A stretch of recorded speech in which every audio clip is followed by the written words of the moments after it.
No organization is responsible for the content of this video. All errors and omissions are the sole responsibility of myself, David Iverson. This video must not be your only source of information. Please attend official USSA educational opportunities. Please download official USSA educational materials. Okay, just a short video on communication because it's one of the things that you're going to need to be aware of and to think about when you're in the timing shack and you're timing the race, is you're going to have to communicate with a lot of people.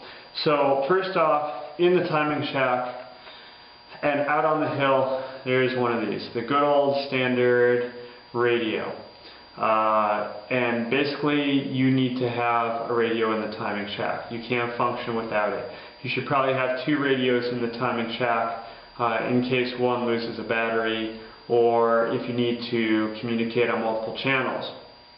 Again, your budget is going to determine what you can afford, but you're going to need a way to get in contact with the TD and the referee and those guys, and they're all going to be on radio, and so you're going to need a radio. Now, technically you could communicate with the start using a radio and the finish using a radio, but that's going to be a little bit difficult, and it's going to run down the batteries and bad things will happen. So basically you got the good old-fashioned headphones, and now there's a lot of different, there's several different systems out there, and so once again, as with all my videos, I'm just showing you what I have, and what you have may be different, which is okay as long as it functions the same. So I've got headphones and a microphone, and then that has a plug, and on this model it has a sort of a funky plug. And the nice thing about these funky plugs is anything that these funky plugs can plug into is a headset amplifier. So as I showed you in my start box video, I actually can plug this in here, and I can use my start box for communication.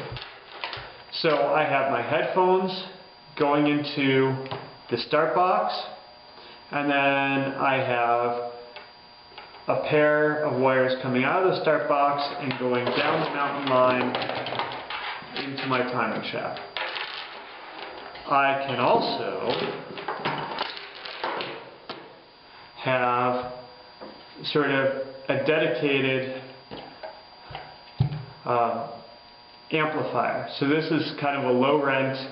Back in the day these were made, and so I still got one of these as a spare lying around, and I've got this one here, and I plug it in, and I plug it in, and I plug it in,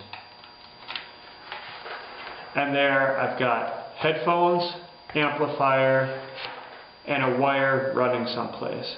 And so as long as this wire is connected up to another amplifier and another set of headphones, and they got a battery in them, then we're all set. Then we can talk. Well, we need two batteries. Now this one also has a little toggle. The toggle's kind of nice. When it's in the middle position, it's just off. If I put it into that position, it clicks on, and so now it is just on. And then if I hold it in the opposite direction, then it's only on as long as I hold it. And so some people out on the mountain might just want to be in the push to talk mode. So you can just stand and listen and not really have to talk, and not clutter up the conversation. But then if you have something to say, you can press that, and now you can talk as much as you want, and as soon as you release it, then they can't hear you anymore. Okay, and then I'm going to try to get some feedback on this and show you what to do about that. I can't hear you. I can't hear you. All I got is feedback. You should be able to hear that. It's all in this plug. Now it works. It's always all in this plug.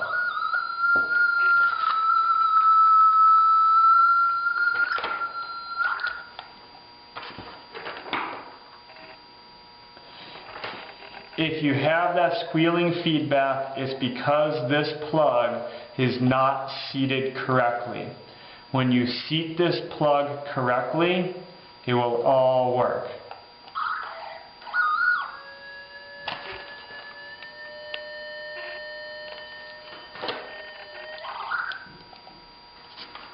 Seat the plug correctly and it will work.